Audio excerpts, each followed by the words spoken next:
My name is Stephen Costales, and I'm the author of, this book right here. It's Wake Up the Brilliance Inside of You. And it says right down here at the bottom, it's a study course in transformational living. And I am a life transformational practitioner, which means I've worked with many, many people over 30 or 40 years, thousands of hours, to transform their life. And we do this at Brilliant.Institute, and we're about to have a video. We certainly hope that you like the video, that you get something out of the video. You'll have the opportunity to buy the book on Amazon. You'll have the opportunity to participate in some of our mastermind groups. You'll have the opportunity to invite us to speak at some of your groups, at some of your guest seminars, and we'd be glad to come out to your place of business, come out to your home, talk to your guests, and see if they would like to go through this book, the study guide course. And so we're about to have a video. We certainly hope that you enjoy the video and get a lot out of it. Thank you. Once again, thank you, Steve, so much for coming. We're at your house right now, so thank you so much for allowing me to take some of your time to talk with you and to talk about the book that you're coming out called Wake Up the Brilliance Inside of You, inside you. So the first question I want to ask is, who are you? It's a wonderful question, and I just want to say I acknowledge you here this morning. Someone who is, quote, young. Of course, we're all ageless, so that is another illusion. But someone who's doing an inquiry. And part of the inquiry is, who are you?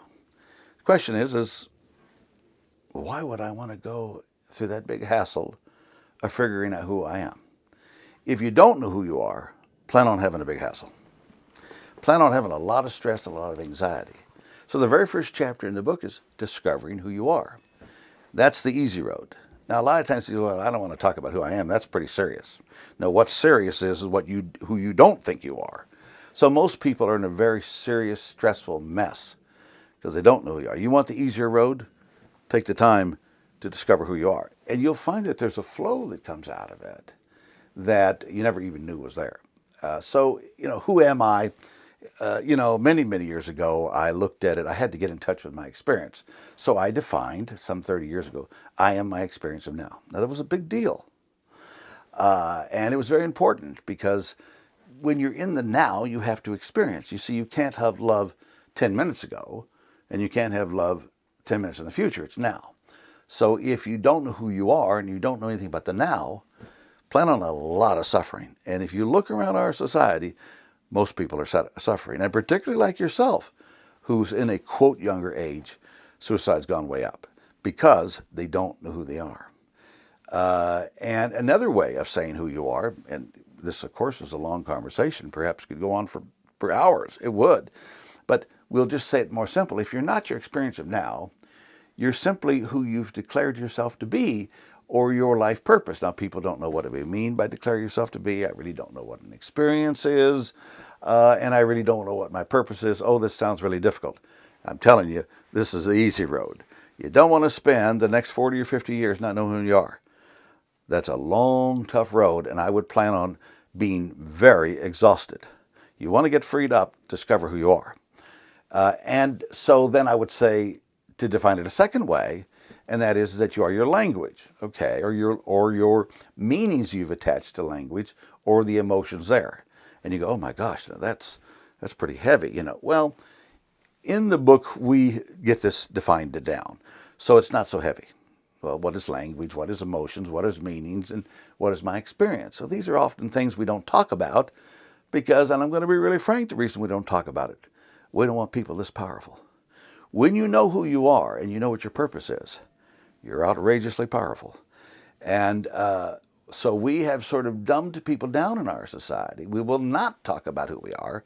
We will not talk about our experience. We won't examine our meanings. We won't examine the emotions we've attached to it, and we won't examine our language, and we won't declare ourselves into existence, because you get way, way too powerful. Because you begin to be more authentic in yourself, and then all of a sudden you start making perfect choices. Our society, for the most part, has taught you not to make perfect choices. We haven't been very nice to human beings. So we don't dare touch the subject matter who you are. We won't talk about what you're experiencing. We won't allow you to be in the present time and now. You will not discover your life purpose, because if you get all of that, those people who you're giving power to, you may no longer need to. You'll generate the power within you. This is not just some theory we're talking about here today. It will happen. And so in a sense, if you want me to say it a third way, I'm going to use a very fancy word, our paradigm. That's a word that drives people crazy, but it just simply means the view I'm looking through.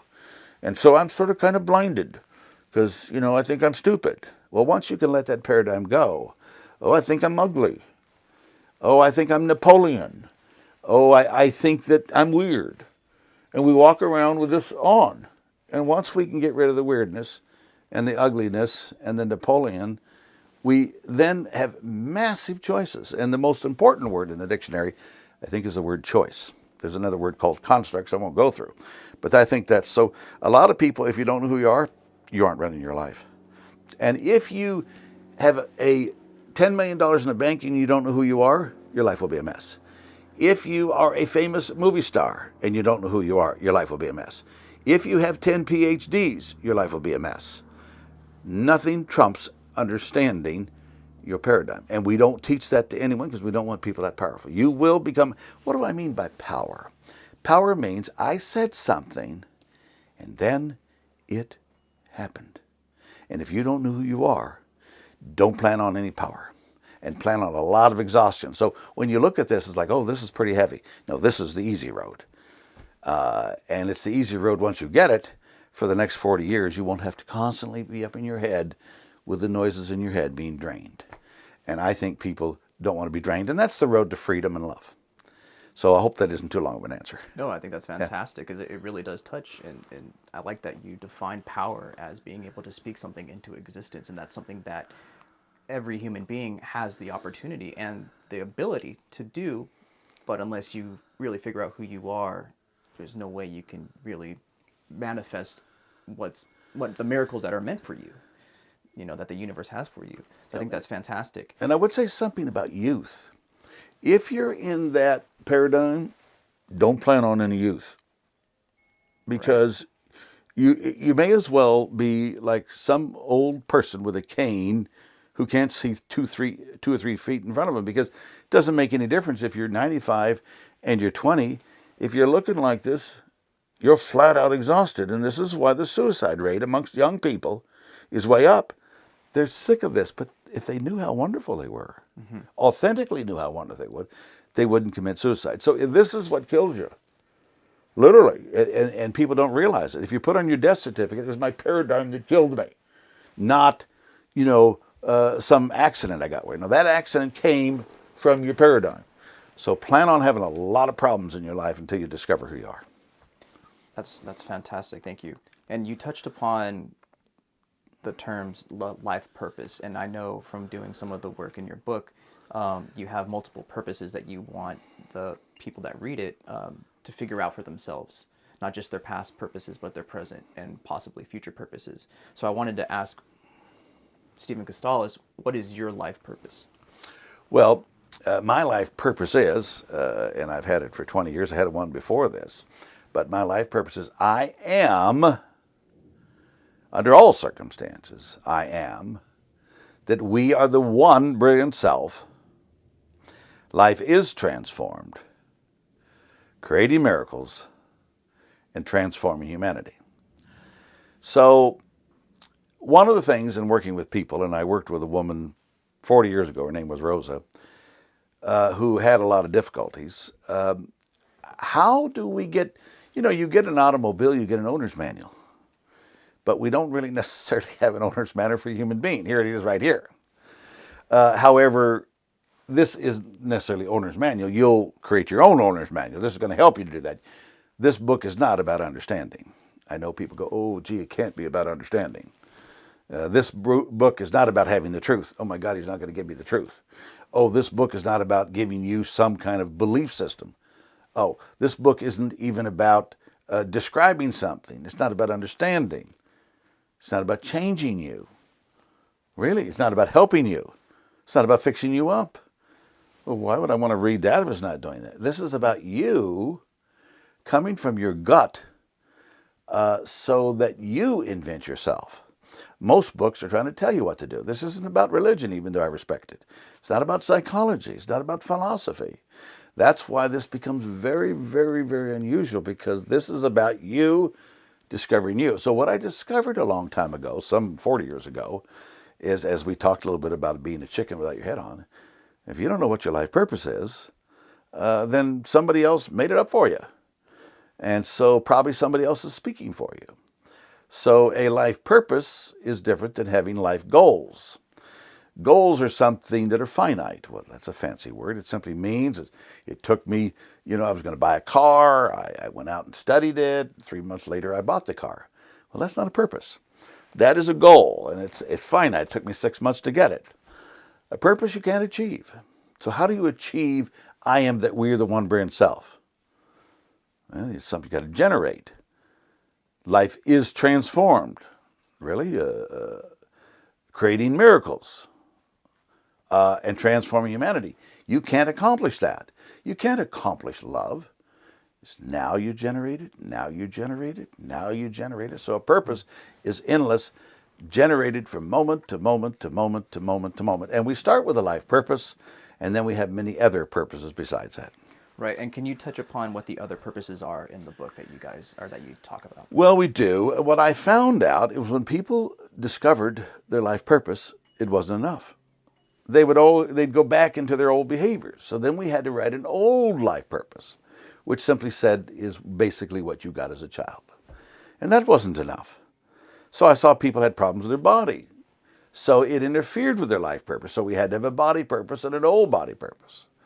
Then I saw that they had problems spiritually. They didn't have a bigger picture, whatever spirit means for you. So I figured that they had to have a new and old spirit purpose. And I'm going, they got problems with their money. So then we had to have a money and then we had to have an education spirit and a relationship, a body, spirit, education, money, relationship, besides the life spirit. So there's 12 purposes. And if you don't have those 12 purposes, who's running your body? Who's running your money? I'm working with a client here tomorrow, almost got a PhD in finance. He has no money. I've been working with a client who's a nutritionist, 90 pounds overweight, smoking cigarettes. So you're not going to get this in university.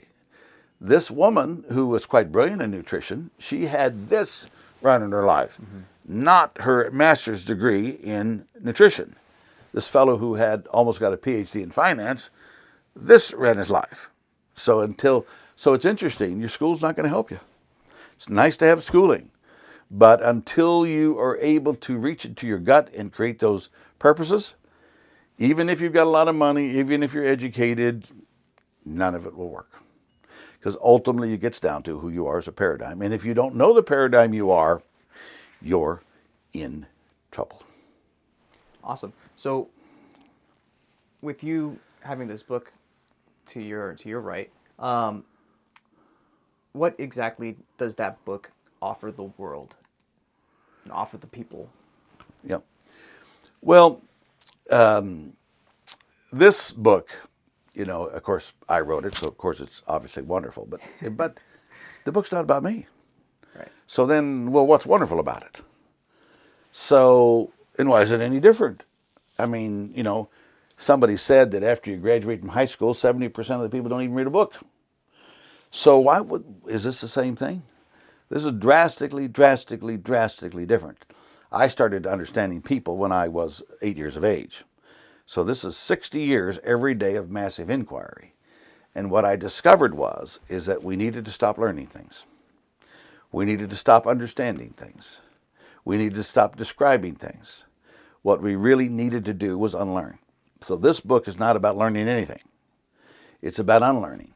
And I don't know of any book that does that. Now, what I mean is there may be books that describe that, but this is a transformational study guide so that when you get down to the end of the chapter, start doing some work. Don't go to chapter 2.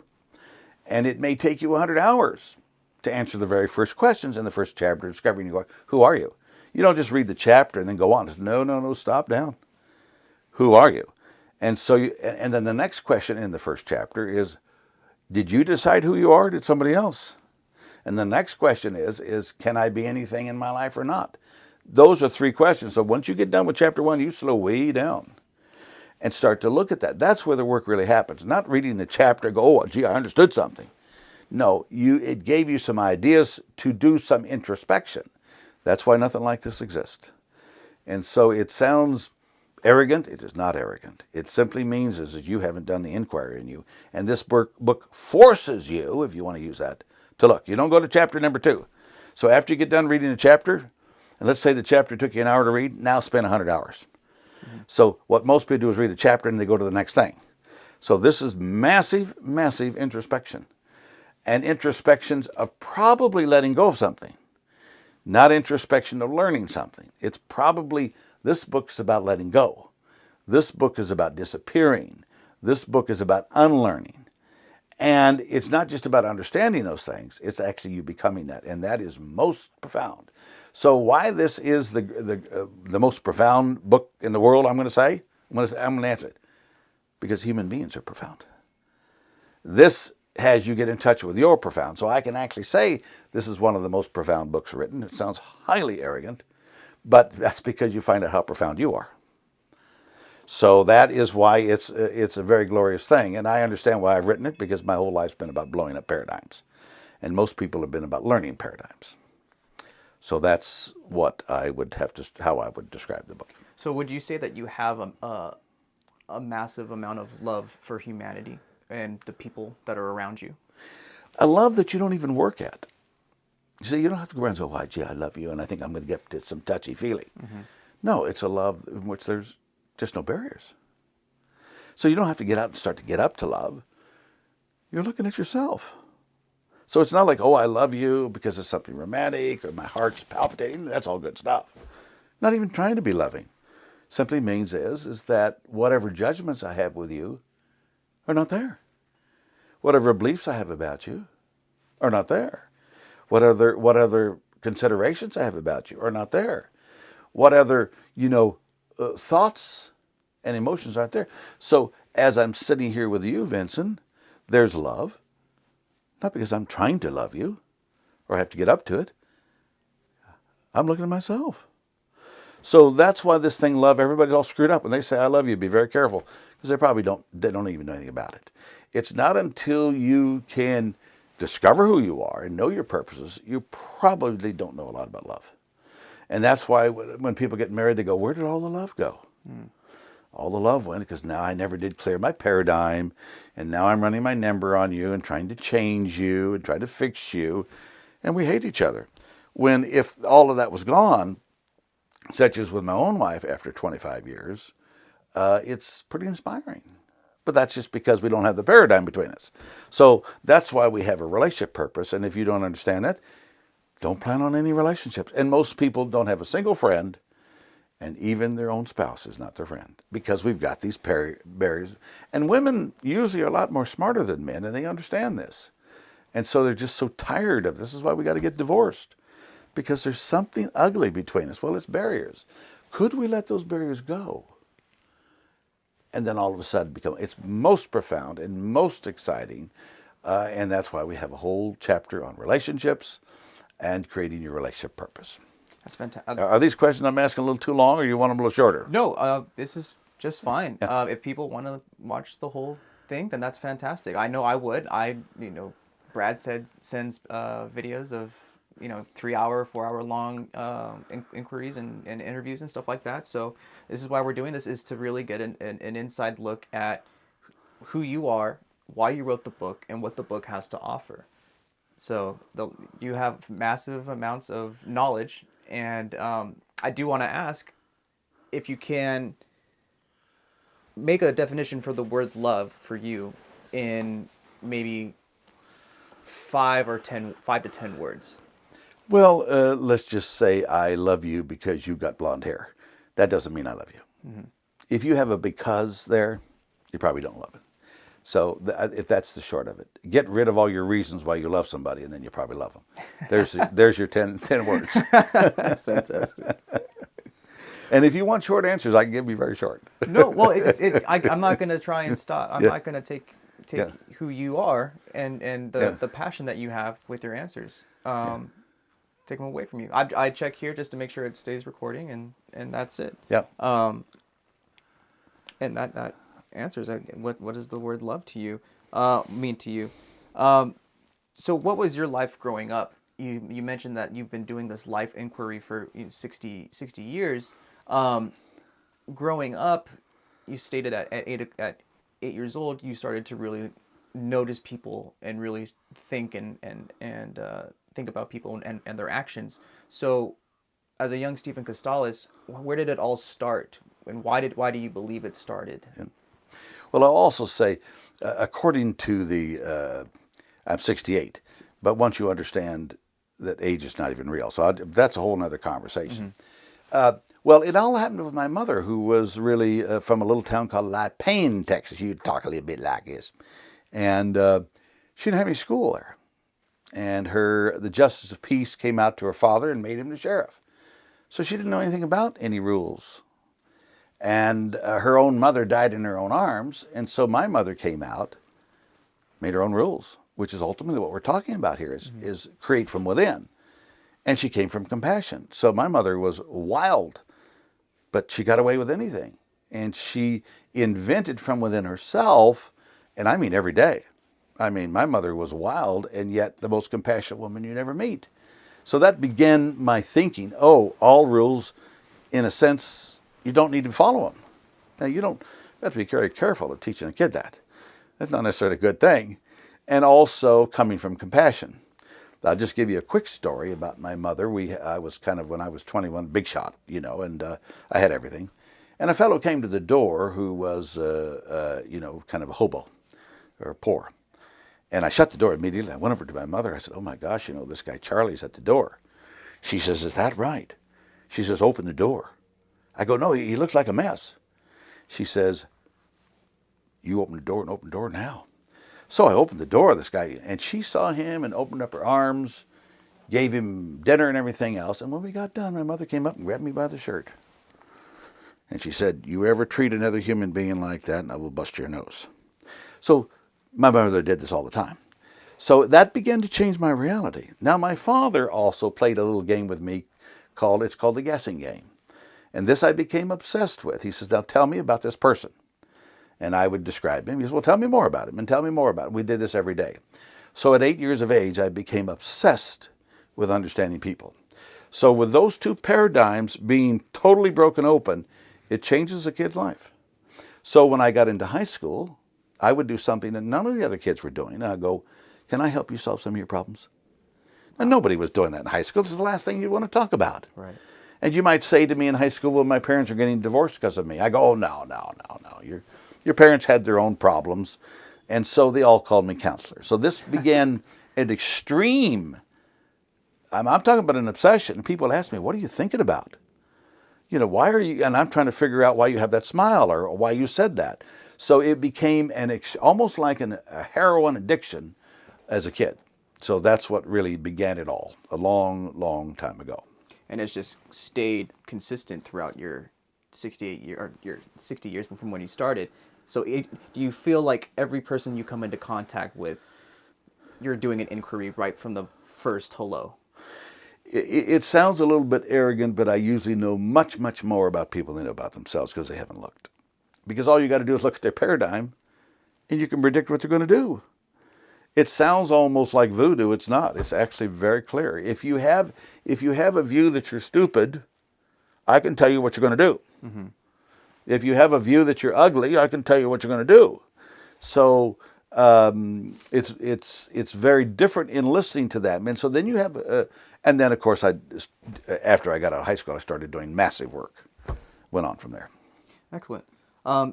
So kind of staying with you and your upbringing, who have been some of your biggest influences throughout your life?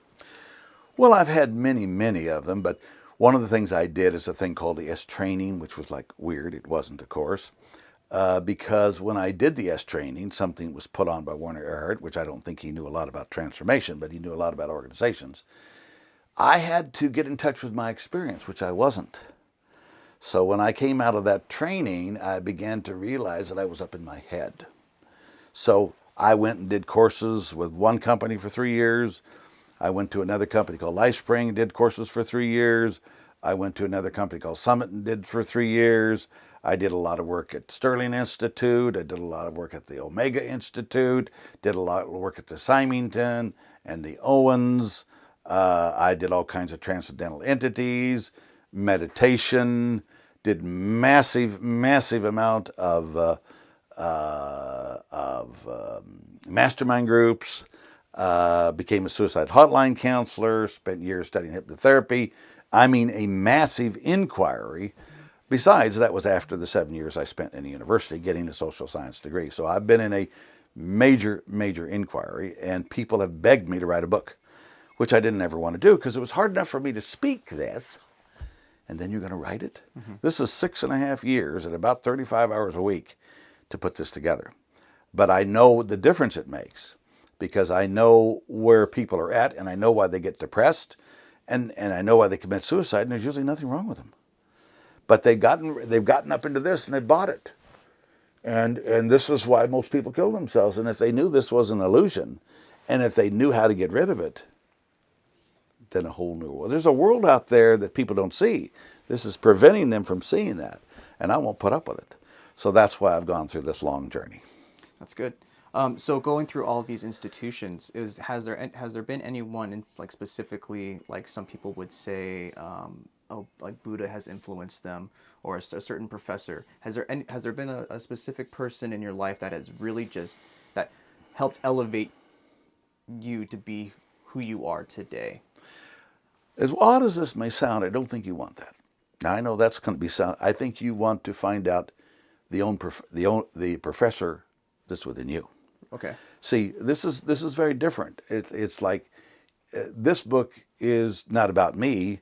It's about you discovering you. So it's time for you to become your own professor. It's time for you to become your own minister. It's time for you. So if you're talking about out here, they had me do an inquiry, great. But I'm not interested in what's out here. In my book, it's kind of an odd thing. It's like, oh, well, maybe somebody will go tell me something. Well, no, I want you to tell yourself something. So that's why that's an odd question. We're looking for these mentors, or we're looking for these great people. I would say those great people, and I can mention some, are ones that had you look inside. But not too many of them are. They're trying to give you something from the outside, and aren't they wonderful? But, you know, you left the university and you got all kinds of things, but you still left with the same paradigm. So those people who are great, who would actually have you then complete that paradigm, is the important part, and that's usually yourself working on yourself. So if somebody's empowering you to examine yourself and move away from it, that's your mentor. So you really want to be your own mentor. But mentor from your higher self. So I know that's an odd question. Now, there's certainly Gandhi that's great. Mother Teresa's great. Somebody at a very young age, people who don't like, was Richard Nixon, but he taught me a lot of lessons back then. Certainly Werner Erhard, John Hanley. I mean, I could go on a whole list. You can read books by Eckhart Tolle. You know, you can take a look at Abraham Lincoln, people who, you know, the Constitution of the United States. You know, Oprah, Serena. I mean, there's so many that. But what they've done is they've shown greatness. But I don't get to be great. See, and so you look at somebody like Serena Williams, who's incredible. She gets to be great, but maybe I don't get to be a great tennis player. So I'm interested in you becoming a great tennis player. So I don't want Serena, who's wonderful, and we probably could learn a lot of lessons from, or Oprah, we could learn a lot of lessons from, but I want the people to become the Oprah that's in them. So this is very different. So I don't want all these, they may be showing great things, but I never get to be it. This is about you being it. I can appreciate that. No, I can appreciate that, and it's acknowledging someone and their position in life, if there is a position in life that people can get. But how you're saying they're not, some of them do help out in their community, and some of them do help people try in certain living situations, but they're not really helping themselves, not themselves, but helping the people around them really become that greatness. Is that what you're kind of saying? Yes. So we'd take Nixon, I'd take him off the pedestal. I'd take Clinton off the pedestal. Mm-hmm. I'd take Obama off the pedestal. I'd take Bush off the pedestal, and I'd take Trump off the pedestal. Because I don't know what good that's going to do us. I mean, they're going to, and then you become the president. Mm-hmm. The president of your purpose. So this is what this is a lot about. This isn't about glorifying me. So this is a very different way to look at it, because Right. when you have all these people up on pedestals, where are you at? You're down here. So a lot of these people, movie stars, presidents, all of them, I don't care, Republican, Democrat, knock them off the pedestal. That's fantastic. And that brings me to my next question, because you recently did a kind of social experiment with the Jubilee group on YouTube. And it was the episode of meeting the middle ground between the rich and poor people, and how they seek to understand each other. I wanted to ask, what was that experience like, and what did you take away from that? Well, the question is, what is rich? See, well, we know what rich is. Well, you know, I may be sitting here with $2, $5, $10 million, but I'm miserable. Well, you're probably pretty poor. So I'm suggesting to you, unless you know your purposes in that, you probably are pretty poor. Now, it depends upon, you know, the purpose of having money is supposedly leading to some kind of well-being. It's supposedly to leading to some kind of freedom or ease. But if I got a paradigm over here, I'm not there. I'm exhausted.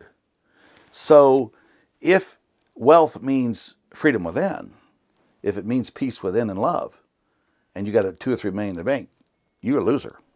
Now, it's good to have 2 or 3 million in the bank because you can use it, Right. but not with this. I mean, you know, and so you'll find some of the people who are, quote, poor, totally extraordinary. So you have to define what poor is, but the purpose of money is to lead to well-being, is to lead to ease, it's to lead to sort of taking care of yourself, but you're going to wind up killing yourself in your paradigm. And most people do. We just saw this with Robin Williams, who, one of the best actors, very compassionate, but behind the scene he was lonely and a drug addict. That's because he had this. Where was Whitney Houston at? Where was Michael Jackson at? These are the people that had all those things, but I'm suggesting to you they had this. So the question is, you know, and so when we got to Jubilee and that is like, we didn't get much a chance to go into that, but you do want to handle your money. It's important, and it means a lot, because we have these physical things and they allow for certain things. So, you know, if you have a cup, you know, you don't want to drink out of your hand. So the cup actually gives you something. So you don't want to fool around with the physical universe. So I would suggest to you that part of being wealthy is have a physical universe that supports you. And that's a whole other conversation. So out of Jubilee, it was really great, because I think what they got in that video is that, am I really poor or wealthy? Right. What? Well, you know, and it's kind of like, you know, and so I think one wants to look at, yes, we want a physical universe and we want it to empower us. Don't mess with it. So if you need 1,000, 10,000, 20,000, get it to have the physical universe work. So whatever that means, and if you mess with your physical universe, it will crash on you. And that's a long conversation. And then there's just the whole part of, well, you know, if I had a lot of money, could I maybe write a book like this? That's the person you want to have a lot of money. So, you know, when I look at something like this, which gives people the right to get wealthy, I don't just mean financially wealthy, because wealthy is ease within you. And if they've got this exhaustion, you might be surprised that a lot of the successful people are in serious trouble. And we don't know that because they hide behind a persona. But most of the professionals, a lot of them you're going to find that are wealthy are addicted. And you might be surprised. You know, when you look at the suicide rate, you might be odd, but the highest suicide rate is between 60 and 65 white men. I wonder why.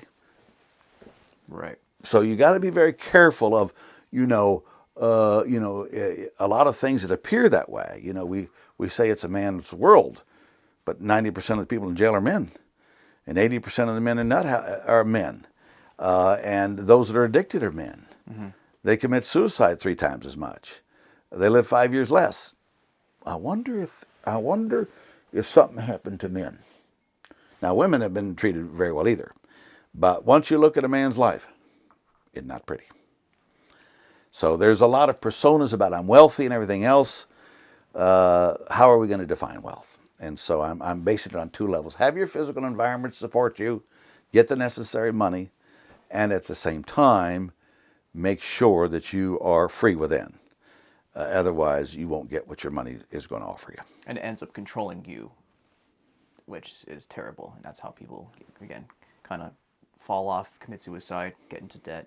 Some of the worst things that could happen to a human being.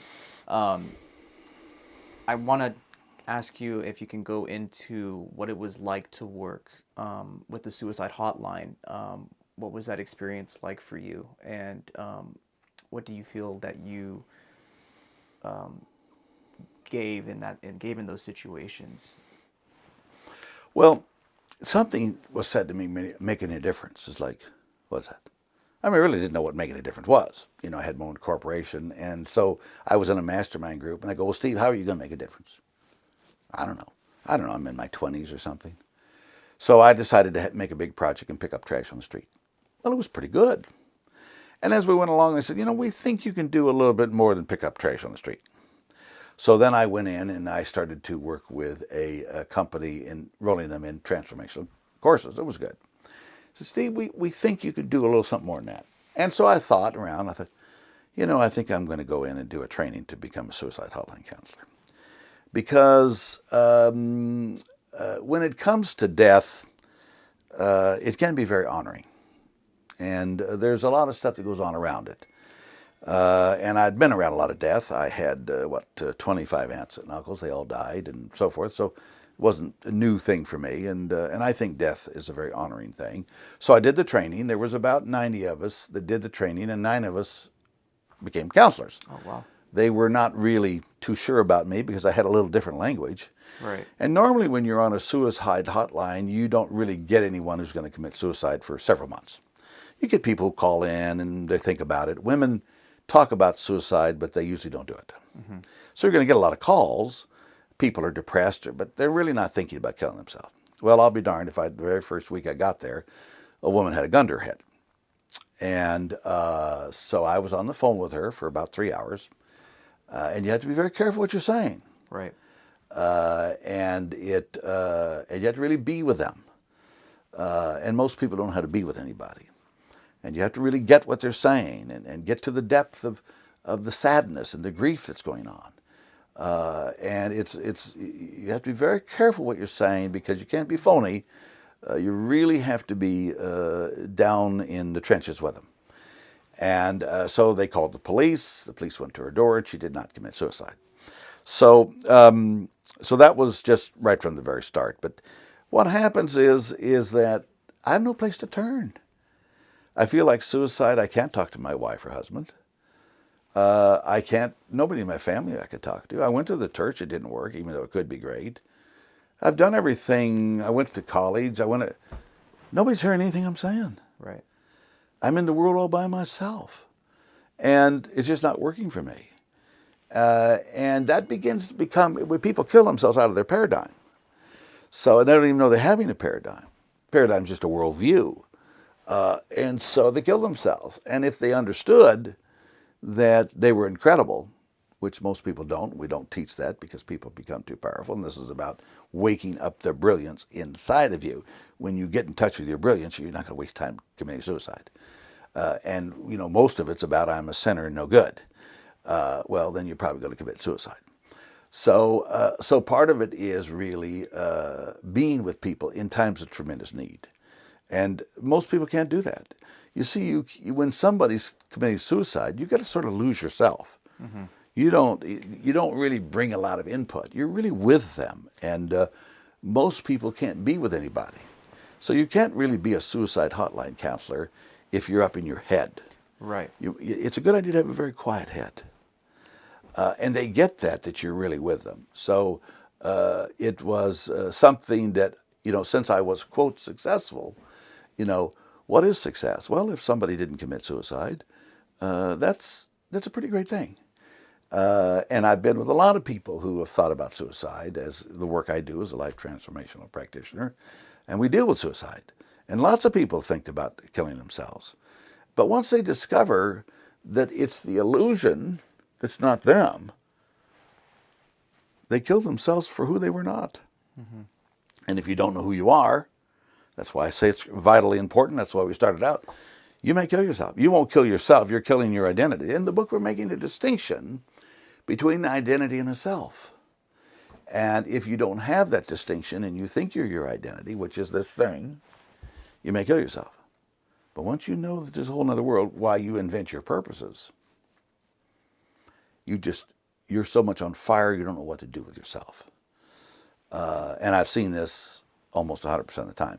When you do paradigm work or transform your life, it actually has to work. It cannot not work.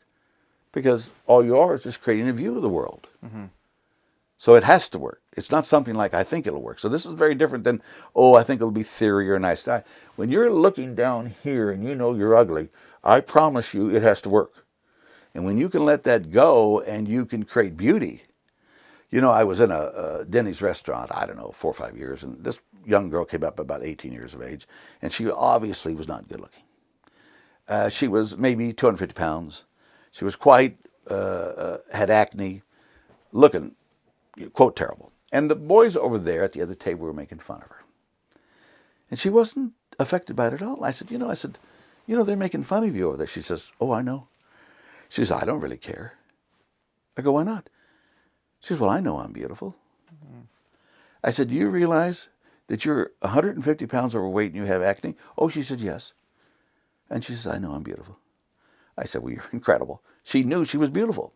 But if you think you are your 150 pounds in your acne, you may kill yourself. Right. That's not who you are. So that's a perfect example of, people committing suicide of that which they are not. And everyone has that ability to really take a step back, realize that they're not that filter, that ugliness, that stupid or anything like that, and they're able to take that away. And I think that's one of the great things about the book and the work, and how you say it has to work, because once you realize that there's something there, you can now notice when it kind of comes back and you just push it away. I don't want that. No more. That was the past. This isn't the present. So I think that's great. I think that's a fantastic story of the woman. I think that is kind of coming back into the culture and society right now, where people are owning who they are. They're not listening to what the magazines are telling them what is right, what is sexy, what is hot, or anything like that. You have people of all walks of life, all different looks and everything like that, owning who they are. And I think whoever does chooses to do the work, it just will amplify that confidence that everyone should have within themselves. So I think that's fantastic. I'd like that to be the case, but if I didn't see the suicide rate going up, it's tragic. But when you say, well, now, very tricky what you said there. Now, how am I going to let go of something? What? How am I going to disappear something? What? How am I going to learn something? Well, you just said it. It's like you almost have to become the observer of your mind. Now, I know that sounds rather complex, but when you catch yourself doing your old purposes, which they go through here, you can go, oh, wait a minute, that's just my voice listening. So you begin to start to listen to the voice, and this is how you really invent yourself. Most of the time we're just on automatic, and it's just going here.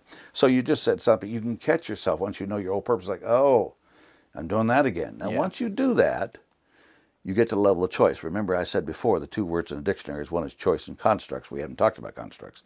But in a sense, I'm at choice, and then you can let it go. Mm-hmm. That's the real key to life. And so you catch yourself, and you're going down this road, and it's like, no. Sorry, I'm not buying that. That's the power that we all have. But unfortunately, a lot of people get taught that they don't have it. And so I think that's what's so fantastic, and so personally I'd like to say thank you, especially because you did your part of really putting yourself out there. You didn't have to do anything. You didn't have to go help out at the Suicide Hotline or talk to the girl, but you chose to. And so that's making the difference from just being brilliant within yourself, which is exactly who I am, and because I am you, kind of a thing. So I think that's fantastic. And one thing you might just say is that this, however you define God, but let's just put it, God did not create any junk. Right. And our society put junk in your head. And fortunately, this woman, who was, quote, ugly, didn't buy it. So, and we've done that. And most people don't know what the heck happened to them. And the junk in their head, or if you want to call it just a paradigm, but we'll just call it junk in your head for a moment, it's deadly. Because ultimately you are the voice, the what you create in language in your head. So that's why we're at the heart of the matter here. This is the ultimate, and the ultimate is your paradigm. And I have tried to take a look in my life, having done trainings for 40 years with every company you can think of, and none of them could do this. None of them could really get down to unlearning. Right. So that's why I'm saying this may be one of the greatest things ever written. And I realize it's like, wait a minute now, is he trying to brag? No, this is one of the greatest things ever written, because you'll find your own greatness. Mm-hmm. So that's why I say that, and I can afford to say that, and that is simply is until you get rid of those paradigms that you're viewing the world through, you will be a mess. And those reactive ones. You have to be, happens all the time. And so nobody's been able to really, they can describe it, but nobody's really been in a course where you actually do the work and let those things go. Excellent. So you kind of touched on it, and I do want to ask this because I think it's such a huge question when doing these kind of works, that have you do an inquiry of yourself, which then allows you to kind of view the whole world differently. What does God mean to you? That term, or just what does God mean to you? Well, I think it's a very important question. We here at Brilliant.Institute let you determine that for yourself. So we don't put in here what God is. We don't put in here any of that, because again, this is not about us telling you what to do. So we're very careful at Brilliant.Institute for you to determine for yourself. Now, if I'm looking at it, what I find is that a lot of people say they really love God, but their paradigm is really running the show. I say I love God, but my real God is over here, that I'm ugly. You may say that, but that's what I'm thinking all day long. I'm ugly, but I say that I'm a Jehovah's Witness, or I say I'm a Mormon, or I say I'm a Muslim, or I say I'm a Hindu, or I'm a Christian, or I'm a, whatever the thing is. But the truth of it is, this is running my life. So we say this, but my real God is my paradigm. Mm-hmm. And because this is what's running me, and I hate myself. And it's a belief. And so my real belief and my real God is I'm ugly. So I say this, but this is my real belief. So how we empower and how I empower people is, if you can get rid of that, you begin to see something that is far expansive. And then if you're a Christian, it can be quite beautiful. Maybe you want to get to the church a lot. Maybe you don't. That's up to you. I go to church from time to time, and I enjoy it. But the main thing is that can you go to church without all of this stuff? Mm-hmm. So most of our gods are really our paradigm. And we claim this, but, here I am, a Muslim or Hindu or whatever, but I'm committing suicide or whatever those things are. So the force here, the emotions here, the meanings here become my God. Even though I say I'm this runs it. And I call them paradigmians. It's a word I made up, and that really my God is my paradigm. And so when you get rid of that or let that go, then you may want to get to the church a lot more. Right. Maybe you may want to sing in the choir. But probably, not too much going to go on here. So I would say that you're going to have to let go of those paradigms, those destructive paradigms, or you're really not going to get to a bigger picture. God is in all things. I mean, you just take one thing, and He created basically everything. So, otherwise this thing would float away. Right. So there's creation in everything we're doing. So, but we don't see that because of this. Right. So my spirit purpose, to maybe answer that, I am that we're part of the omniscient, omnipotent, abiding by the law of attraction in a constant state of vibrational frequency everywhere, every place, all the time. God is incredible. but we don't see it because our paradigm is here, even though we claim we're here. So once we get rid of this, then you discover you get a spiritual purpose. And so that's my spirit purpose. I am that we are part of the omniscient, omnipotent, abiding by the law of attraction in a constant state of vibrational frequency, everywhere, every place, all the time. So I do go to church from time to time, and it's marvelous. But we're very careful of not trying to tell people. We do find that people who are Christians usually become stronger Christians because they're not going to church with us any longer. And so they start to hear the music. Then they want to get into choir, you see. So if you're religious, you're probably going to get more so. If you're not, that's your business. Right. So we're very careful of not trying to put our paradigm in somebody's head. You allow people to figure out what works best for them. Absolutely. And encourage their own love. But we do strongly recommend you have a spirit purpose. Now, Right. whatever that looks like, and they can look very interesting and very different, but it's very, very important to understand the larger world out there. And but we feel that it should come from your gut. And so what we would ask is, what are your 10 most inspiring moments of your life? And then we create a purpose out of that. We start with I am that we are. And you begin to live out of those things that you experienced that got moved. And maybe it's when you got baptized and it was so incredible. Who knows? But then your spirit becomes experiential. See, a lot of the book is experiential. It's emotional. It's very important to have an emotional intelligence. And emotions actually are very connected to your thoughts. So the purposes are emotional. They move you. And you want spirit to move you. You want your body purpose to move you. You know, when you go to the gym and you're on purpose, you work out harder. Right. And you're not in some hopelessness. So all these purposes are to inspire you. They are to move you. And if they don't, then you better rewrite them. So they're not an intellectual thing. That's great. Yeah. That's fantastic. So would you say that you are in favor of organized religions and what they do and how they can help people if they are used for the right reasons? Absolutely. You know, religions have done a great deal for people. There's been a lot of people in need. And who's been there for them? Nobody. So it's crucial. It's just that you also want to make sure you're dealing with this. Absolutely. Because so that if you're dealing with this, you're probably not going to be free. And I believe that Christians that go to a church need to really be in touch with their love, be in touch with their experience.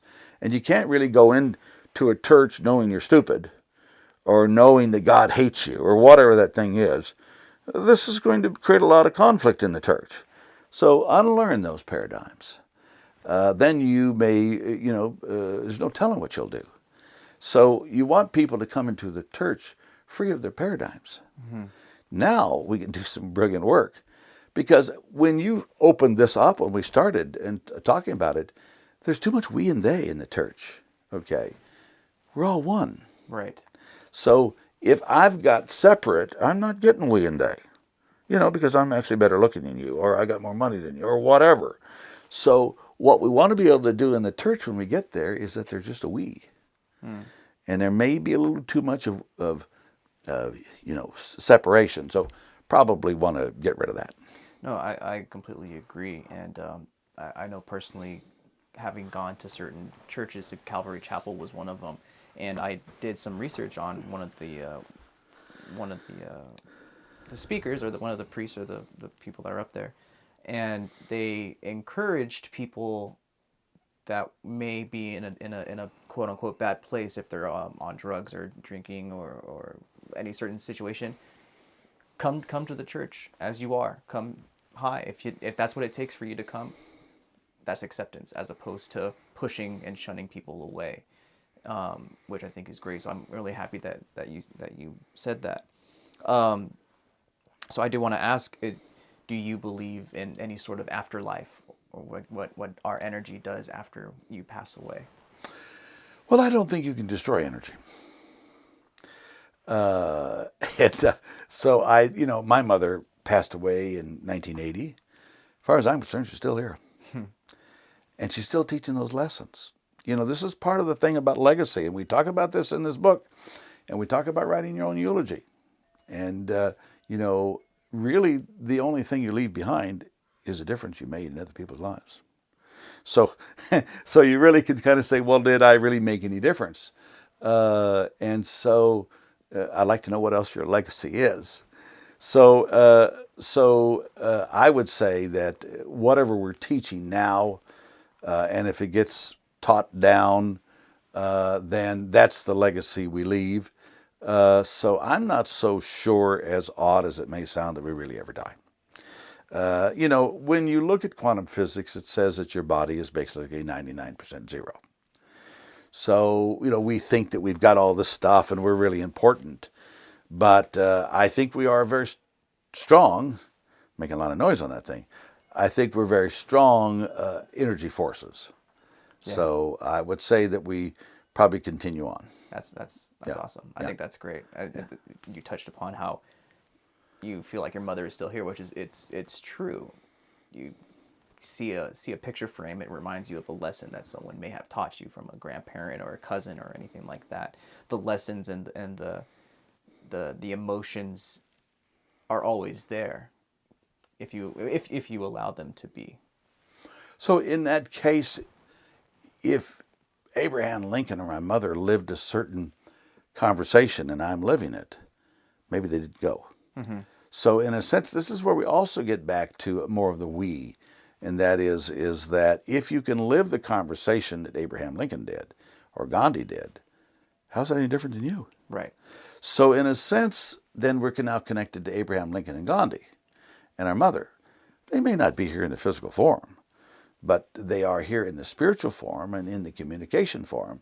So it kind of really creates a lot of intimacy with not only every physical object, not only every human being, but anything that ever existed in the past or present and future, which is pretty great. And so you don't really have a sense of loss because you really can't really lose too much. That's fantastic.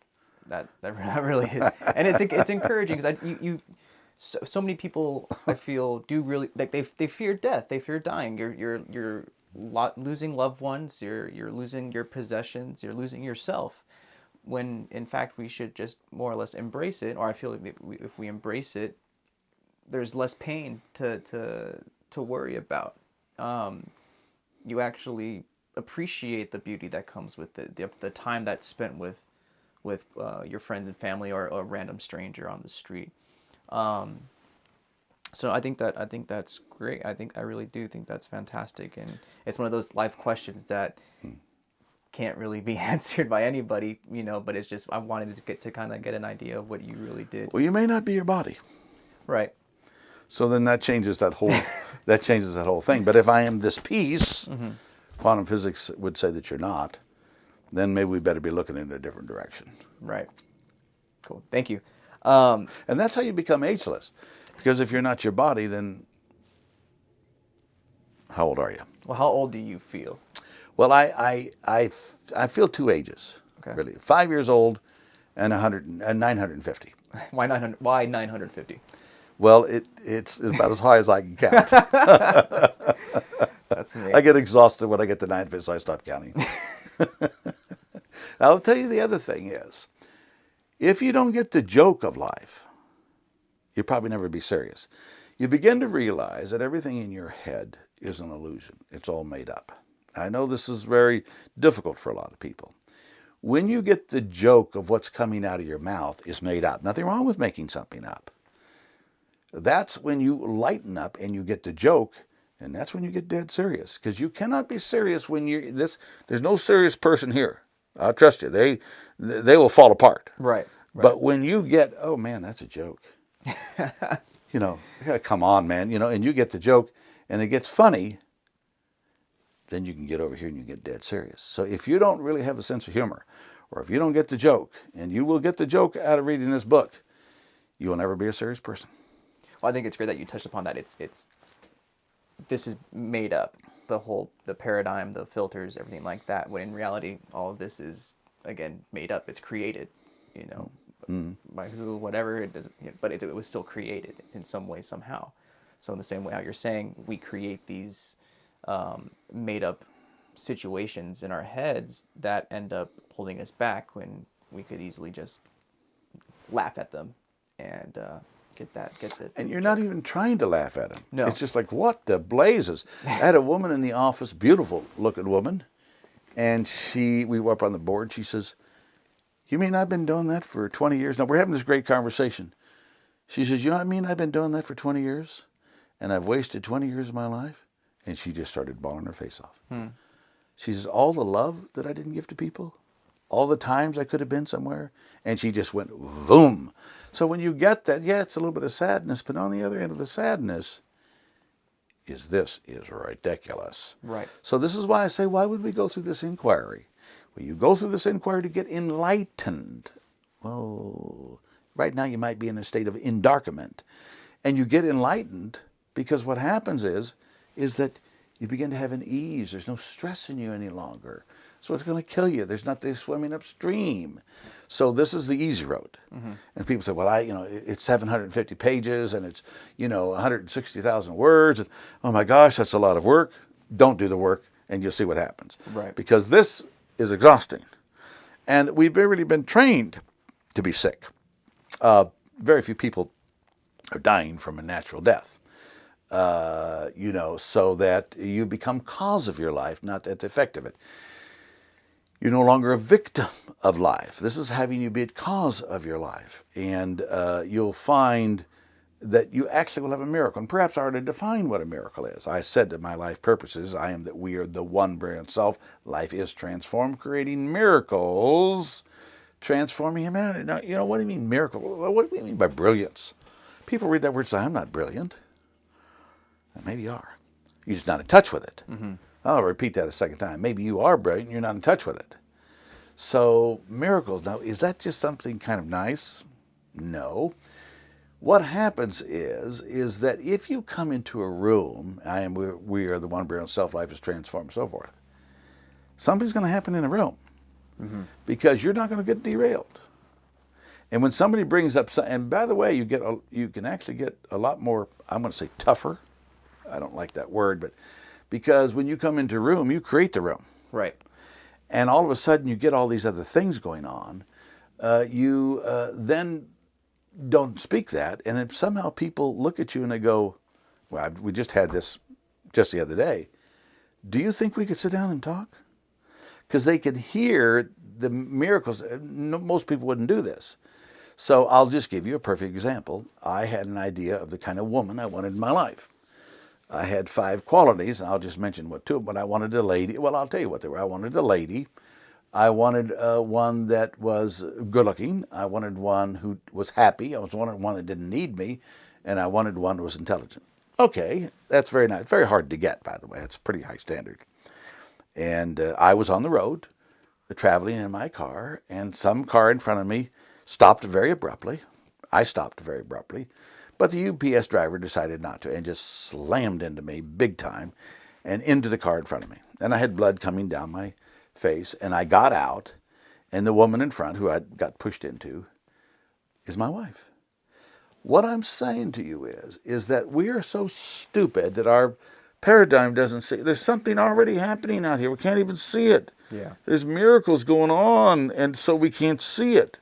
Now when this starts to get away like this, and you start to create your life, miracles start to happen. And what do we mean by a miracle? It's something that you intended that happened effortlessly and naturally. And you say, well, how did this happen? I don't think you're going to go find your wife in a car accident. I don't think that's the real plan. So, and I've seen this where something really looks terrible, and it was the greatest thing in the world. Because if you're coming from that purpose, it must happen. So that's a lesson in miracles. And you will get these miracles out here, and they will show up, not like some woo-woo miracles. Right.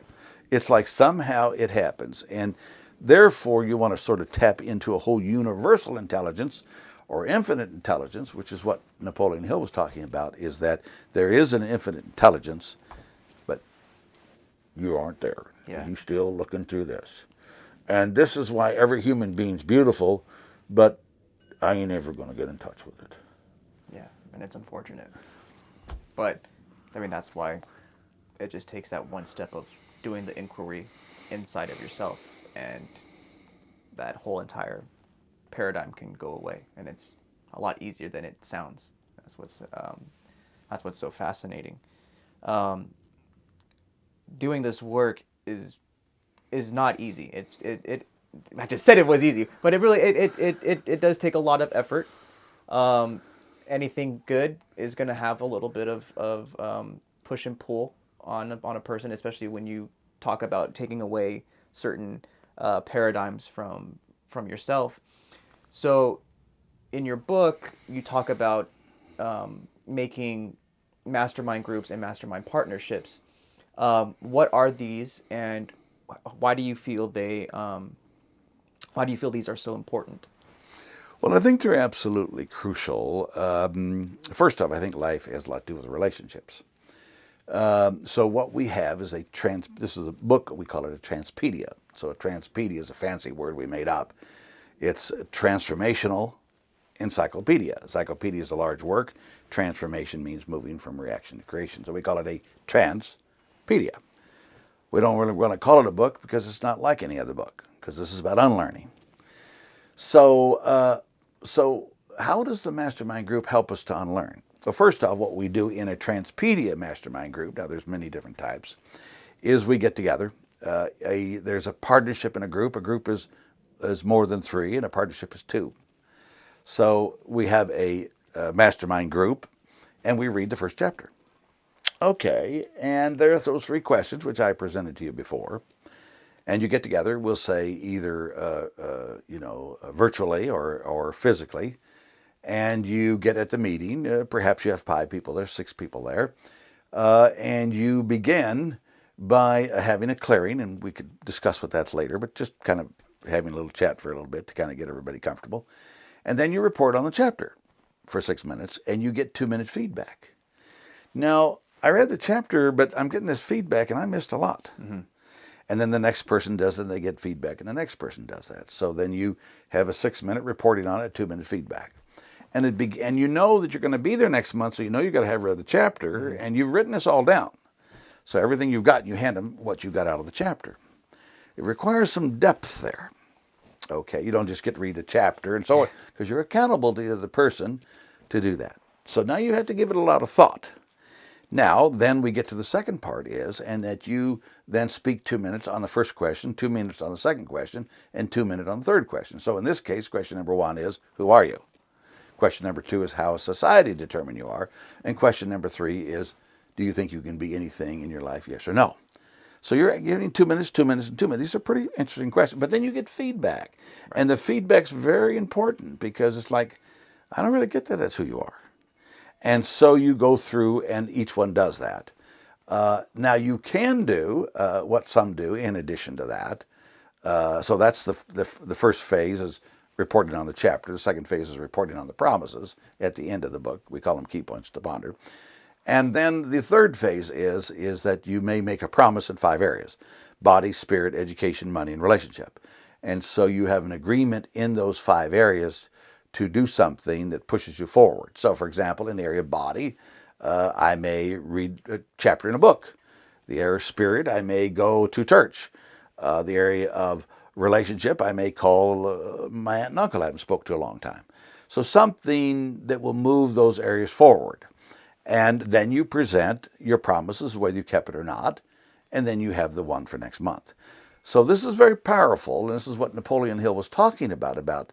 He said all great people had mastermind groups. Mm-hmm. So that now all of a sudden you're speaking to somebody else about it. And it's really outrageously powerful. So this is what we call a transpedia. And then you go through each 26 chapters. And are you currently in any sort of mastermind partnership or mastermind group where you're not not conducting it, but overlooking it? But are you actually present with another group or another partnership? At the moment, of course, there's different. At the moment, not, but I have been almost all my life. I am in the process of getting this book complete, but I am in constant communication with people, and I am looking at a particular kind of mastermind group in which my intent is to reach 100 million people. So this is in the brew right now. But right at the present time, my main objective is to get this book complete, and that is quite a challenge. But I strongly believe in being one at all times. It's very rare for me not to be in one. That's awesome. Oh, Yeah. yeah, I mean, Yeah. obviously, Yeah. getting a book finished is a priority, and it takes a lot of the time. So, for you personally, what do you feel the mastermind groups or partnerships have really helped? How have those helped you in your personal life? Extreme. Because it forces you to do it. You don't get to stay up in your head and go, gee, something. You actually become it. And they can be gut wrenching because if you didn't keep your promise, you got to report on that. Right. And you don't get to go unconscious. You actually have to be conscious. You have to come and report on that. So it has you actually become it or do it. And most of us are just thinking about it. So what happens is that you have phenomenal results. And when you make those promises, it's about pushing you out beyond where you normally would operate. So when you make those, you probably wouldn't have done it. You might not have read that chapter in that book. You might not have called that uncle. So you find all of a sudden things start happening in your life. It's like things are moving. It's like, I would have never done that. Right. And you're actually with your partner, you're telling them. So they know what you just said. And they might ask you, how come you didn't keep that promise? And one of the things that happens in a mastermind group, when you don't keep your promise, you get to take a look at what was in between you and not doing that. Mm-hmm. And what is your integrity? That's a thing we haven't really talked about. One of the things that we have, integrity in terms of speaking, which I'm saying basically that's all we are, you get to take a look at, does your word mean anything? And I'm suggesting that's all that you have. So it's going to be a little difficult to show up at the meeting and haven't kept your promises. Now you can, but then probably your partner's going to say, look, what's going on between you and not keeping this promise? So it's very, very, I strongly recommend no one be caught not being in a mastermind group. I think it's a major mistake. And because it is a call to action. And you will actually do it. You won't sit around and intellectualize about it. No, that's fantastic. I know it's helped myself out, and I know it's helped Greg tremendously over the last 2 years of doing the work. Just being able to be there for one another, and obviously with the help of both you and Brad being at the meetings, it's nice to be able to do this work with somebody else, not go through it alone when we have questions or just concerns or anything like that. So it really has been beneficial for myself personally. So I do say thank you. We get a lot of distractions in our life that never really have us make promises consistent with the higher self. There's all kinds of distractions going on, The neighbor's complaining, somebody doesn't like me, I got a new girlfriend, I got a new car. There's all this stuff that keeps me stuck. Most people really don't create anything new.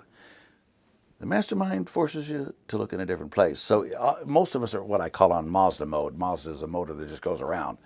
And, once we get 21, 22, 23, life's basically over. We never created anything new. The mastermind moves you. And your rear end is on fire. And you will start creating something new. It is really explosive.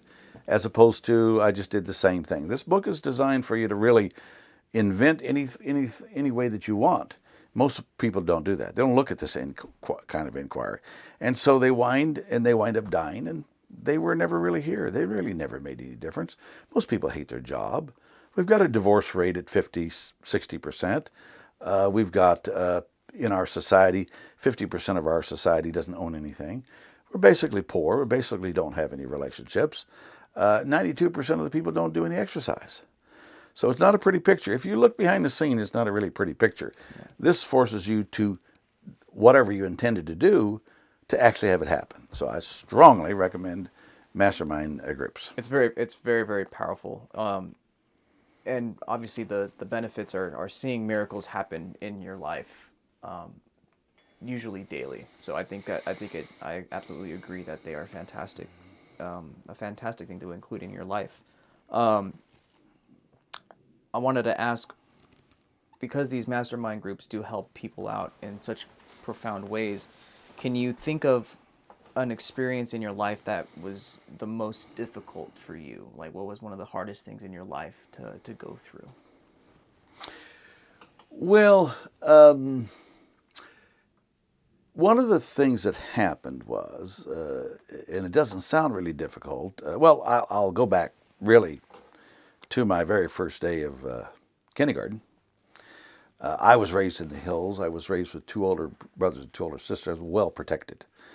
And well taken care of, very well loved. And then I was dropped off at kindergarten. My mother just dropped me off. And I got into all these other kids. Well, I'd never been around a lot of other kids because I'd already been around adults. And they were acting like maniacs. And I was very afraid. Now, I always had my mother there, my brother and sister. I'm very secure. And nobody was there for me. Mm-hmm. This sounds rather simple, but was very shocking. These kids were screaming and hollering. You didn't do it around my family or you'd get slapped upside the head. And you never acted this way. And it was very loud. And all of a sudden I'm sitting there and I'm 5 years old. I'm looking quite cute because I got my little bow tie on. Very fancy. And they weren't all dressed like that. And this very loud school bell blared off in my head. And I was in total fear. And I started to make some decisions in then. And that is, I'm going to have to control people. Because we got to get control here, or they're going to get me. And I definitely don't want to be like other people. This is all it takes is a moment in time in life. You know, you'd be surprised how this moment in time can create a whole paradigm. And this is at 5 years old. That's all it takes. It's 5 years old. You just need a moment in time. Right. So I became a control freak. In addition to that, I also was very separate because I didn't want to be like that. And so those became 2 of the very paradigms.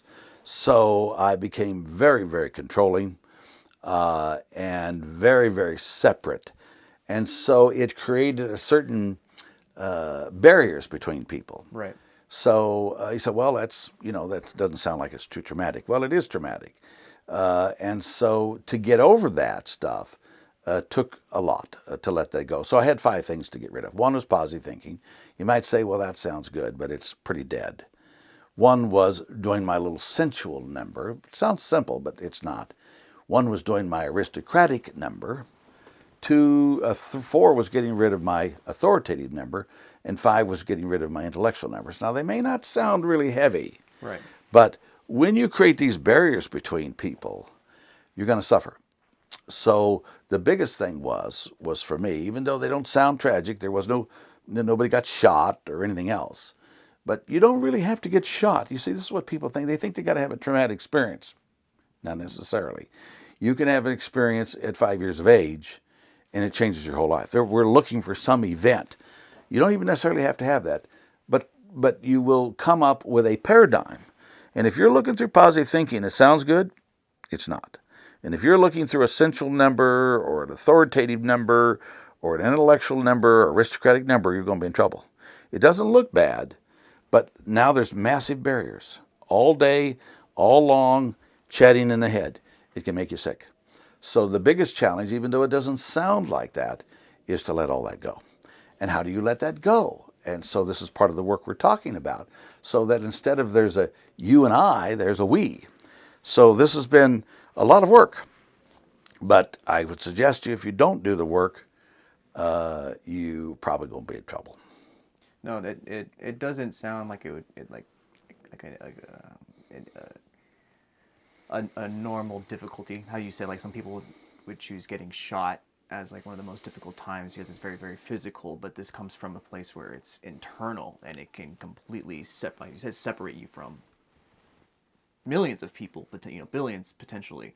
So yeah, and if you don't do the work, you're stuck.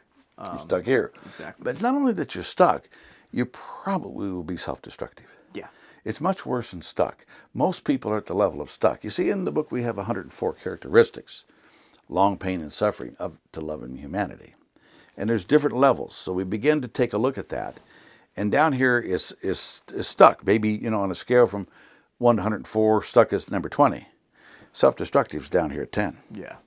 Long pain and suffering's down here. So we begin to really see is that there's different views of the world or different purposes of the world, and all you got to simply do with somebody is just see where they're at.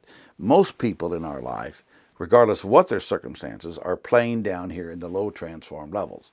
What are they? Boredom, fear, sadness, loss, I don't care, indifference, ego. This is what we've all been trained, and so we're a mess. And as you go up the scale, we have them in the book, well, you get up to maybe mild interest, or you get up to maybe something called integrity. Down here, you've been nothing but a liar and a deceiver. And so you begin to see the whole scale. And so we've taken 104 characteristics. It could be 1,000. And so you examine yourself on that. Where are you at? And most of where you're at is down here. Right. You're fearful. You're sad. You don't tell the truth. You're lonely. You've been rejected. And so you begin to realize, so the scale actually has you, and you can get to these states until you remove this. And so what happens is it pulls you out of these things, and then you're able to access those things. So this is really part of it. So when we look at a paradigm, well, we've got it layered out. It's 104 characteristics. So it's not like, oh, what's the paradigm? You begin to see where you could play, and then you begin to realize that first day of school created this. And when I mean controlling, I mean really controlling.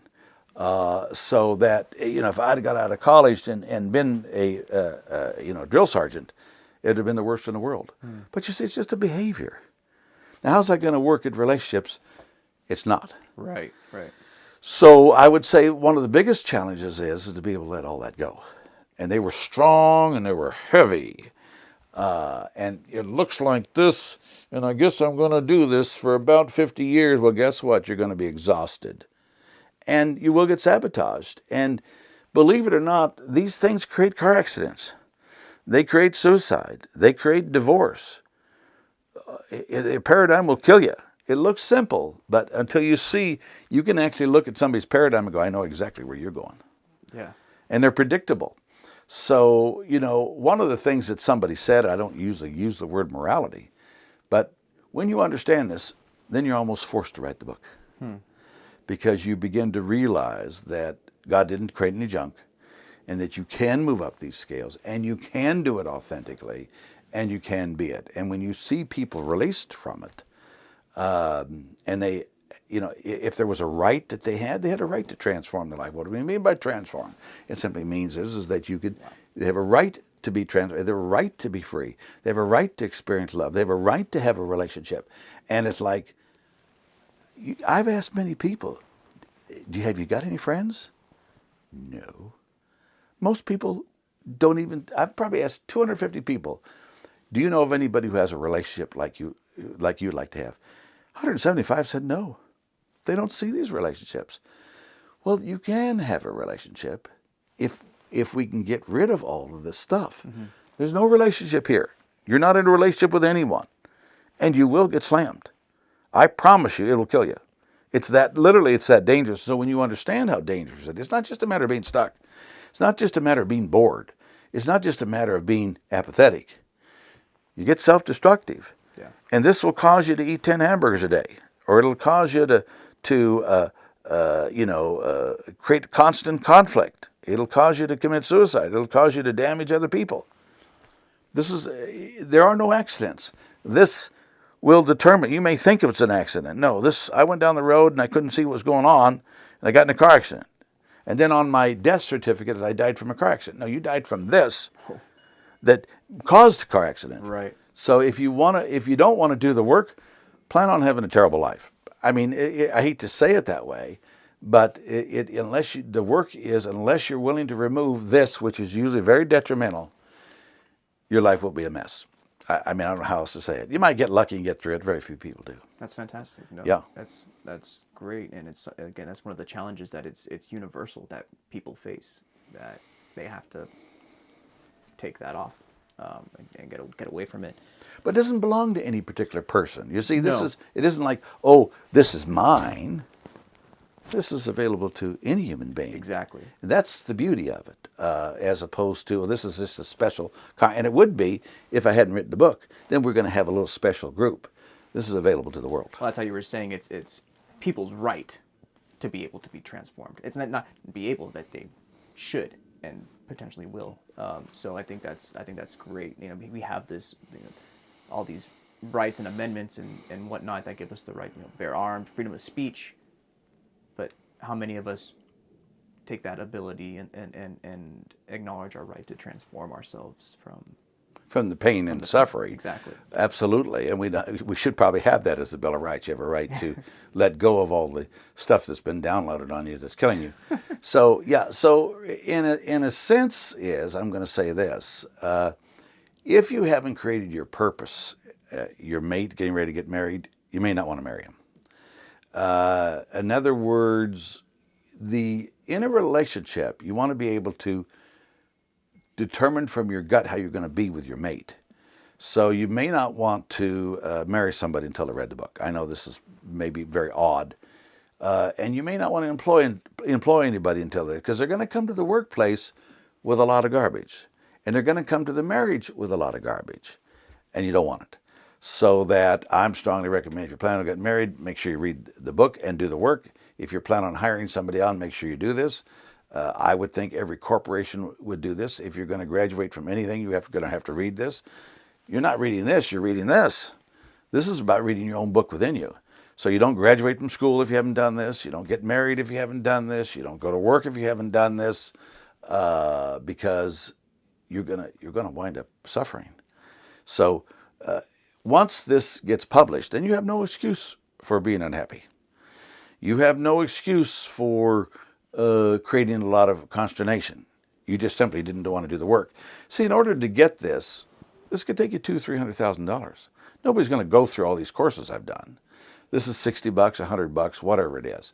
So that, but it's there. Right. So there's no excuse for being unhappy. There's no excuse for having non-possibilities, because you'll be loaded with your purposes. So if you don't want to do the work, you say, I can't afford it, or, you know, and I don't know how many psychologists understand this, and you can't afford $200 an hour for a psychologist, and so forth. So there's really no excuse any longer, because it has been written down. So if you're unhappy, read the book.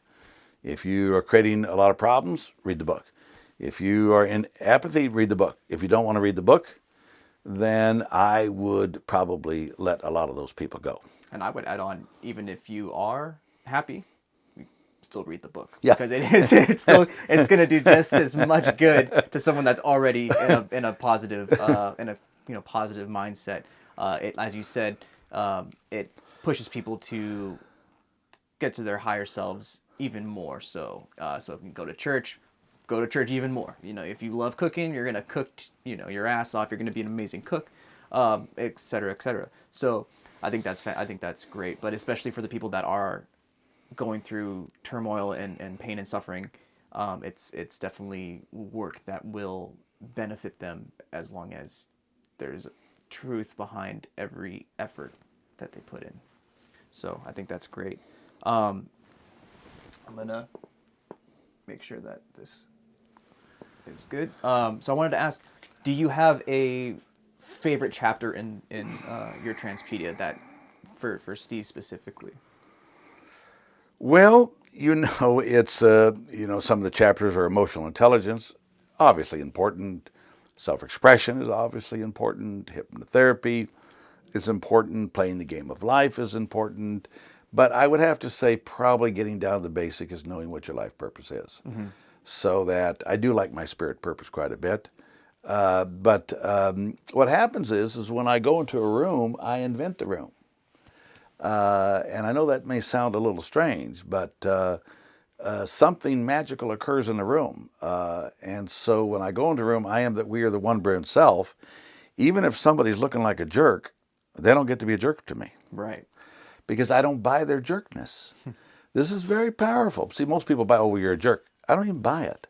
So when I go into a room and somebody's complaining or they're nasty, they're probably going to bore me, because I know that that's a learned behavior and it's not who they are. So even though I'm getting some very nasty behavior, it's a complete illusion to me. So it doesn't have me powered. You know, somebody comes up and says, well, you know, I really don't like you and I hate you and you're terrible. Okay, I got that. It doesn't mean anything. As opposed to, so there's the opposing force and all. It just is not happening. So there's also that power is I got your reality. And is that the reality that you created, and do you want to stick with that reality? And so I oftentimes say that it's like, that's your thought. Great. How's it working for you? Okay, take a look at your face. And you're all pissed off and you're angry. So stick with that. Otherwise, get into an inquiry. If you don't, go with it. See what happens. And I would say you're self-destructive. So when I go into a room, I don't really care what's happening there because I'm going to invent the people. And even if they don't operate that way, it won't make any difference to me. That's outrageously powerful. That's what I mean by when you say, well, I speak something into existence and it happens. So I've gone into situations that are tough. They're not tough for me.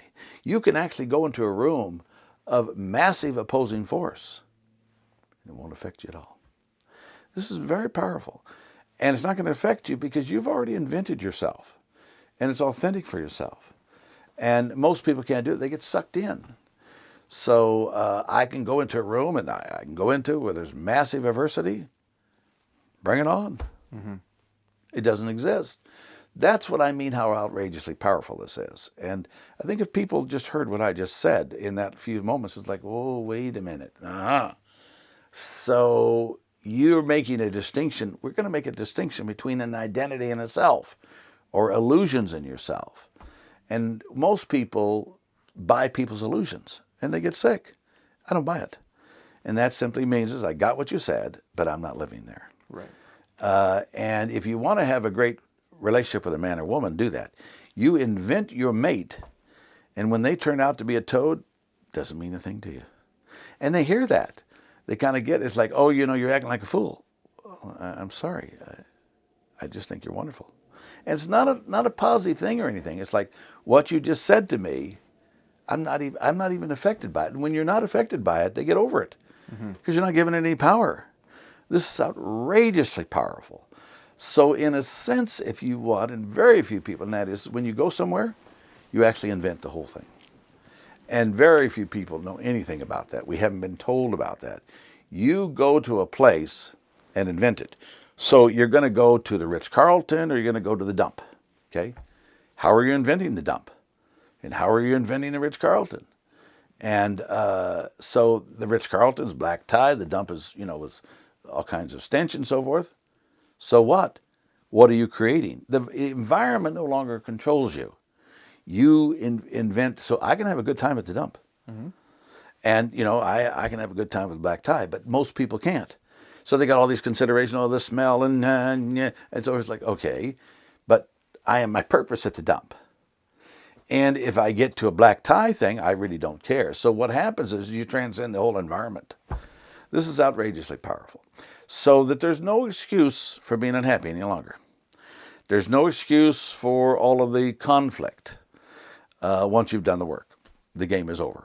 So all the misery and all the so forth and the years of counseling, I don't know the years of counseling are going to get close to this because I don't know that they understand this. Remember, this is something that after having done those courses for 40 years, I drew and working with clients for so long. So this didn't come out of some psych class. This didn't come out of something. This book was written right from scratch. And seeing people's lives actually have them work. So I'm very excited about it. It's been a long road writing this book. Trust me, it's been a long road. But I'm glad I did it. I never thought that it would take 6.5 years of this enormous, intense work. But I do know the power of it. And so I'm very excited to see that somebody could buy something for $60 or $50 or whatever it is, and sit down and read it. And maybe it's somebody in Florida who is in their house and they're lonely and they start reading this. Or maybe it's somebody in Spain. Or maybe it's somebody in upstate New York. And nobody was there for them. They read this and it's like, oh my God, everything in my head's made up. But I actually get it. And I just invented my purpose. And something happened. See, it's a little bit weird because it's like, well, what did I just do here? Well, I don't know what you did, but the world showed up differently. I read this book. It really I didn't really understand anything necessarily. It didn't really describe anything, but I got rid of something. And then it's kind of like, well, it's incredible. This is where you don't want a book telling you what to do. You don't need all that stuff for it. It's almost like when I got done with the chapter and I'm feeling a lot better, but what did I learn? You didn't learn a thing. You unlearned something. It's like, so well, what did I unlearn? So oftentimes it's difficult to explain. It's very easy to explain something you learn. I took a history class. I took a biology class. It's all finite stuff. But here, I lost something. And I'm not looking through that. So that's why it becomes a little bit more difficult to explain, because here you're getting to nothing. And it's like when you go to a university, you're getting something. Here you're getting nothing. I said, well, what do you mean nothing? I don't want nothing. Well, when you get to nothing, you get to everything. And so this is why it's very odd. Just like, well, the objective of the book is to get to nothing? Well, I don't want that. Well, what it really means is nothing in terms of those paradigms that are killing you. Doesn't mean you're still not a scientist. Mm-hmm. But so it's very difficult when you want to describe it, when you want to really say, well, what did I get out of the book? Well, you got nothing. I don't think I want nothing. Trust me, nothing will probably get you to everything. You'll get a lot smarter. What do you mean I'm going to get smarter when I get to nothing? This is what kept you stupid. So if you want to be this will keep you stupid and kill you. So when you get rid of this, it's like, you mean I got smarter? That's what's weird. It sounds strange because when you get to nothing, now you're like in real trouble. That's why that's a difficult thing to explain. Well, because people associate nothing with having no physical possession, something to hold on to, something that they can have. But in reality, it's once you do let go and you have nothing inside, no mind chat or anything like that, that's when you, as you say, you open yourself up for all the miracles and everything to come to you, because you're not attached to something, because you finally just have nothing. Very powerful what you're saying, but very few people get there. We're going to put a stop to that. So that's a glorious place. Now, what you just said, if people heard what you just said, is like, see, people can sort of hear this, even though they've never been taught this. They kind of know they're wonderful. They've experienced love, but yeah, there's no place to turn. There is now. And I know that sounds rather glorious, but there is a place now where you can actually turn to, not to go find another mentor, not to go find another Ted Kennedy, not to go find another Gandhi. Those are good folk. Not to go find another Abraham Lincoln. Go find it within yourself. And so therefore, I think this is what the founding fathers were trying to say is, okay, we have a right to have a gun, you have to have a right to religion, you have a right to jury of trial, you have a right to free speech. And I'm saying is that you have a right to be free from the noise of your head, which is basically going to run you. So I call those people paradigmians. And you have a right to be free from that. And so when you really look at real freedom, is it the right to carry my gun? Is it the right for me to have religion? Is it the right for me to have the jury of my trial? Is it the right for me to have free speech? Probably everything that's going to run it is your paradigm. So those guys established a paradigm. And so that's ultimately is, as I'm saying, you are basically a paradigm. And if you don't know what that is, I can promise you, you will be a mess. So that's what this is about. This is why this is very unusual. And I really appreciate our interview today, because it's like, I don't know how we're going to explain nothing. Nothing will get you to everything. And so it's, and I think today, with your questioning, and really appreciate it, I think today people will get that. And they'll go, I think maybe I ought to read that book. I don't like reading it, and I don't like to read. I haven't read a book in 10 years, but because all that stuff has just put me back into the same old stuff. But you mean I could disappear something, and I could improve my relationship with my wife or husband? I could have more abundance on different levels, making different decisions? Give me a copy of the book. And then we'll see. We'll know that the book works when the person who reads it tells me it works. But I've been doing this too long, so I already know. I've been doing this long, long time for way too long, and I've never seen it not work. Not because the book works, because all you are is a paradigm. And when you transform that paradigm, plan on a completely different world. So this is a revolution. It is a huge revolution. And it's probably a revolution that you want to have. Yeah, we definitely want to be a part of it. Absolutely. So kind of to get close to the end of this interview, we talked about our purposes. We just discussed your life purpose and how that was the most important chapter in the book for you. And there are 27 chapters, correct? 26. 26 chapters. And each one packs a huge punch of information that helps you out. And some of the chapters are the inquiry of your five purposes. So your money purpose, your relationship purpose, your education purpose, spirit purpose, and your body purpose. So if you can share with us, what are Stephen Costales' life purposes? Yep. Well, of course, my life purpose, I am that we are the one brilliant self. Life is transformed, creating miracles, transforming humanity. My spirit purpose is I am that we're omniscient, omnipotent, we're part of the omniscient, omnipotent, abiding by the law of attraction in a constant state of vibrational frequency everywhere, every place, all the time. I am, under circumstances, have incredible healing powers in which I am totally physically invigorated, and I cause living my life exemplary to Superman human qualities. I have that body purpose because Superman did some pretty incredible things, and you start to take yourself in a different place. Education is, under all circumstances, I am that I have massive transformational distinctions that leads to, and I cause enormous wisdom in the world. And my relationship purpose is something very similar to my own life purpose, and that really is that I create people as the one brilliant self, and I cause love and transforming humanity. And my money purpose is that I create abundance and financial independence. I have all my wants and needs are fulfilled, and I am able to use those financial resources to transform the world. So those are really my life purposes, and they do pull me. So when I think of my body, I think of Superman qualities.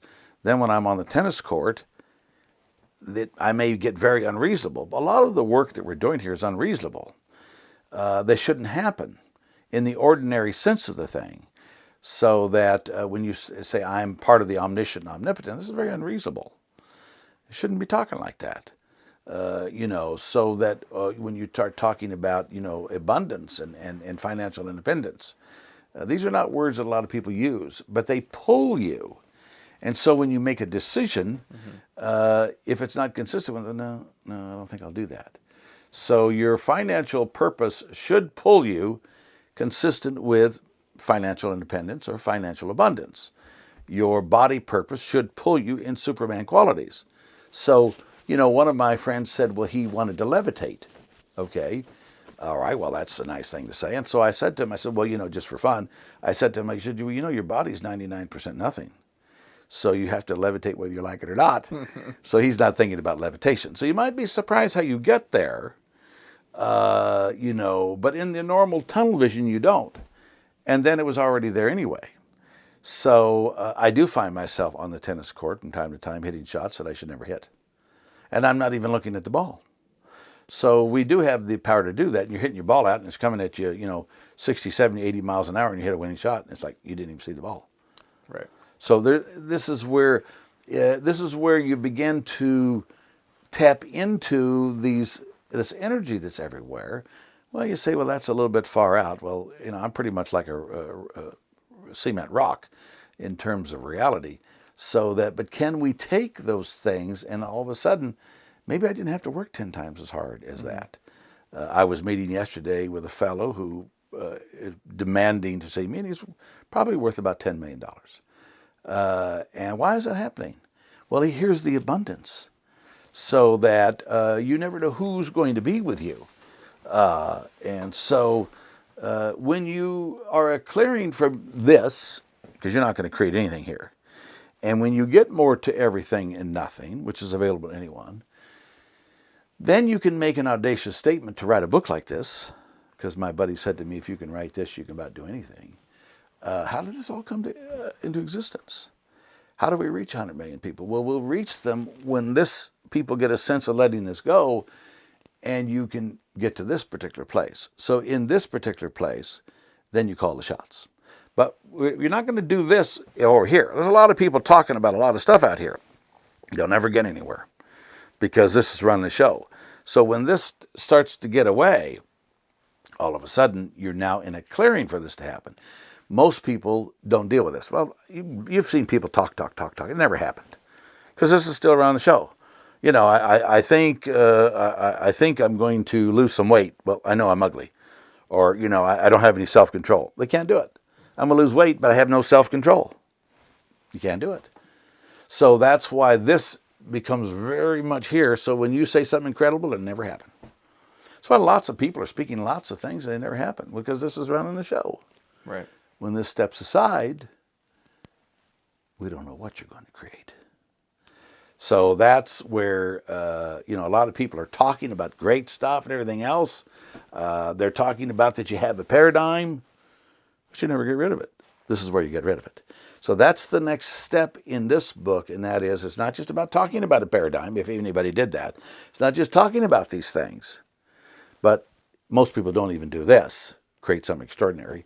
Most people don't even talk about describing a paradigm. They don't even know what that is. And I don't think any book is about letting it go. So we've really found the secret to life. It's not my secret. It simply means this is we've gotten to the heart of the matter. And very few people do not know what it is to undogmatize a paradigm and ever read any book about it and do any work. So when I've been doing these courses for 40 years, I didn't have this book. Nowhere, anywhere, any place, any time. That doesn't mean there's not a lot of good books that describe it. Don't want to describe anything. Don't want to understand anything. Understanding and describing is totally different than disappearing. Mm-hmm. So when you disappear something, it's so incredible. So this is about disappearing. It's not about coming over and go, man, I had a great intellectual course and my professor gave me a test and I got an A, but I'm still here. I got an A grade, but I'm still here. Yeah. It doesn't work. Stop getting A grades. Stop getting millions of dollars. Stop, being a famous in Hollywood. It doesn't make any difference because you're still suffering. So the idea is to be able to complete something. Now, what kind of movie star am I going to be? Instead of killing myself. Now, what am I going to do with my money? Now, what kind of relationship am I going to? And you cannot do it. You will not do it. It is impossible when you're looking here. So this is about getting rid of that. And I don't think it exists anywhere, any place. And if it does, please let me know. And I've been doing an inquiry with so many companies. It's ridiculous looking for that. And I said, you know something?